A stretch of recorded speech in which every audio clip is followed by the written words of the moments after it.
আসসালামু আলাইকুম প্রিয় ফুটবল ফ্যান্স। আর্জেন্টিনার একজন ফুটবলার যিনি কিনা ইতালিয়ান ক্লাব বোলোনাতে খেলেন, সাম্প্রতিক সময়ে বেশ ভালো ফুটবল খেলছেন, সে বেঞ্জামিন ডমিঙ্গেস সম্পর্কে আজকের এই ভিডিওতে আলোচনা করব। কারণ অনেক দিন ধরে অনেকেই এই প্লেয়ারটা নিয়ে কিছু স্পেশাল কথাবার্তা শোনার জন্য অপেক্ষা করছেন। প্রথমত, এই প্লেয়ারটা নিয়ে যে এর আগে আলোচনা করিনি ব্যাপারটা এমন নয়। এই মুহূর্তে স্ক্রিনে নিশ্চয়ই ফুটবল ফ্ল্যাগেরই 5-6 মাস আগের একটা ভিডিও দেখতে পাচ্ছেন।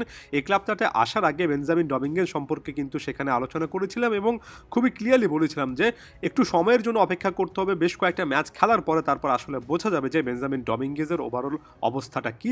যারা এই প্লেয়ারটার প্রোফাইলটা জানেন না তারা বিস্তারিত ইনফরমেশনের জন্য পিন করে রাখা কমেন্টটা দেখে নিতে পারেন, সেখানে এই প্লেয়ারটা ওভারঅল কি প্রোফাইলের ফুটবলার সেটা সম্পর্কে জানতে পারবেন। তারপর আমি সংক্ষেপে যদি বলি, মূলত একজন উইঙ্গার, মূলত লেফট উইঙ্গার, এমন একজন ফুটবলার যিনি কিনা তার ড্রিবলিং এবং স্পিডের জন্য এই মুহূর্তে যথেষ্ট পরিমাণ কিন্তু সমাদৃত হচ্ছেন। বিশেষ করে ইতালিয়ান লিগে তার ড্রিবলিংগুলো অনেকেরই ভালো লেগেছে। 1 ভার্সেস 1 সিচুয়েশনে প্লেয়ারদেরকে ইজিলি বিট করতে পারছেন। ভালো স্পিড এবং অ্যাজিলিটি রয়েছে। উইঙ্গারের পাশাপাশি লেফট মিডফিল্ডার হিসেবেও খেলতে পারেন, কোনো কোনো ক্ষেত্রে রাইট সাইডে সরে গিয়ে রাইট উইঙ্গার বা রাইট সাইডের ওয়াইড মিডফিল্ডার হিসেবেও খেলতে পারেন। সব মিলিয়ে অপার সম্ভাবনাময় এমন একজন ফুটবলার যার খেলাটা দেখলে আপনার ভালো লাগবে। অলরেডি এই ক্লাবটার হয়ে 16টা ম্যাচে 4টা গোল, 2টা অ্যাসিস্ট করে ফেলেছেন। 1002 মিনিট মাঠে থেকে 6টা গোলে তার কন্ট্রিবিউশন হয়ে গিয়েছে। এটা একটা ক্লিয়ার কাট ইন্ডিকেশন যে এই প্লেয়ারটার দিকে আপনার নজর রাখতে হবে।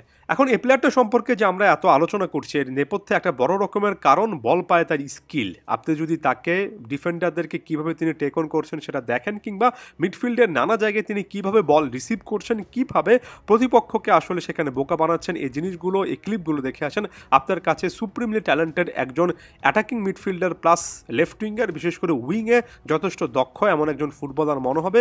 এবং আপনি তখন এই জিনিসটার সাথে খুবই উপযুক্তভাবে কানেক্ট করতে পারবেন যে আর্জেন্টিনার বর্তমান এই সিস্টেমটাতে উইঙ্গারের একটা সংকট রয়েছে। আর্জেন্টিনা উইং বেস্ট ফুটবল আসলে সেভাবে খেলছে না, তবে প্রতিপক্ষের অনেক সময় ডিফেন্স লাইন ভাঙার জন্য উইংয়ে যথেষ্ট অপশান থাকা দরকার। এবং সেক্ষেত্রে বেঞ্জামিন ডমিঙ্গেস নামক মাত্র 21 বছর বয়সী এই ইয়াং সেন্সেশন আপনার মনের মধ্যে চলে আসবে। তার চেয়ে বড় কথা, যারা আরেকটু বেশি করে লজিক্যালি চিন্তা করবেন তারা এই লজিকটা সামনে নিয়ে আসতে পারবেন যে তিনি তো সিরিয়াতে খেলছেন, গুরুত্বপূর্ণ একটা দলে খেলছেন, তাহলে জাতীয় দলের ভবিষ্যতে তার একটা জায়গা এখানে হওয়া উচিত। বিশেষ করে যখন লিওনেল স্কালোনি মাত্র কিছুদিন আগে বলেছেন ইয়াং প্লেয়ারদেরকে তিনি আসলে সুযোগ দেবেন।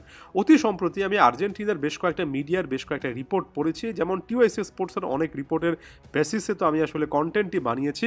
এর পাশাপাশি টিএনটি স্পোর্টস ওদের মতো প্ল্যাটফর্মে বিশেষজ্ঞ সাংবাদিকরা অনেক মন্তব্য দেখিয়েছেন এবং অনেক জায়গায় আমি একটা কমন পয়েন্ট পেয়েছি। সেটা হচ্ছে আর্জেন্টিনার বর্তমান যে স্কোয়াডটা রয়েছে, যেটা 26 বিশ্বকাপের স্কোয়াডের আগে মোটামুটিভাবে বেস্টটা প্রস্তুত আছে বলে স্কালোনি দাবি করছেন।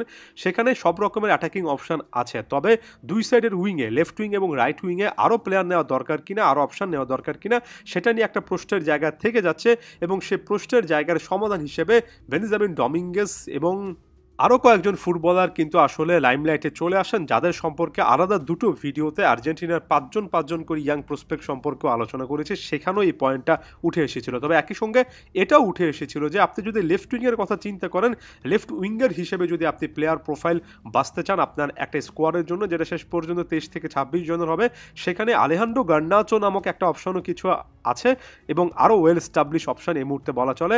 তাই একটা ইকুয়েশন সামনে হয়তো বা তৈরি হয়ে যেতে পারে, গার্নাচো নাকি বেঞ্জামিন ডমিঙ্গেস, কাকে আপনি অনেক বেশি করে প্রমোট করবেন। এবং এটাই কিন্তু একটা বিশ্ব champion, back to back Copa America champion দলের একটা মধুর সমস্যা। যথেষ্ট অপশান আছে, একটা অপশান যদি বাছাই করেন কোচ, তাহলে আপনি হয়তো বললেন অন্য কোনো অপশান কেন বাছাই করা হলো না। অ্যাগেন তিনি যদি অন্য অপশান বাছাই করতেন, তখন আবার বাকি যে অপশানটা আসলে রয়ে গেছে সেটা নিয়ে অন্য কেউ বলতে পারতো। তাই এখানে আমি মাত্র কিছুদিন আগে একাধিক ভিডিওতে বলেছি যে ভবিষ্যতে নিকো পাস ভার্সেস দিবালা এমন টাইপের একটা ইকুয়েশন যে কোনো ইন্টারন্যাশনাল ব্রেকে বা ওয়ার্ল্ড কাপের আগে চলে আসতে পারে। ঠিক একই রকমভাবে আপনি উইঙ্গার পজিশনে আসলে গার্নাচো ভার্সেস বেঞ্জামিন ডমিঙ্গেস এমন সিচুয়েশনও 1 বছর পর দেখতে পারেন। এটা আপনাকে মাথায় রাখতে হবে। দিন শেষে স্কোয়াডে স্পটটা লিমিটেড, আপনি মাত্র 23 থেকে 26 জন প্লেয়ারকে নিয়ে কিন্তু ফাইনালি কাজ করতে পারবেন এবং একটা একাদশে আপনি 11 জন প্লাস সাবস্টিটিউট সহ সব মিলে 16 জন প্লেয়ারকে নিয়ে একটা ম্যাচে কাজ করতে পারবেন। তাই অনেক প্রতিভা যেমন আছে, তেমনি কোচের জন্য একটা সিদ্ধান্ত নেওয়ার জায়গাও আছে। বেঞ্জামিন ডমিঙ্গেসের জন্য হয়তোবা এতটা কমপ্লিকেশনের দিকে এখনই যাওয়া উচিত নয়, তার এই পারফরমেন্সগুলো অব্যাহত রাখা উচিত। জাতীয় দলের কনটেক্সটে এখনও দূরের পথ, তবে এভাবে পারফর্ম করে যেতে পারলে ক্লিয়ার কাটভাবে যে স্কালোনির প্ল্যানে থাকবেন, কোনো না কোনো একটা সুযোগ পাবেন, সেটা আরও বেশি করে বলা যায়। আমি আরও একটা জিনিস দিয়ে শেষ করি, এই কাছাকাছি টাইপের প্রোফাইল যারা একটু লেফট উইং বা লেফট হাফ স্পেস ব্যবহার করেন, সেটার সাথে আপনি থিয়াগো আলমাদা, ক্লাউদিও অ্যাচিবিরি এমন প্রোফাইলেরও কিছু না কিছু মিল খুঁজে পেতে পারেন।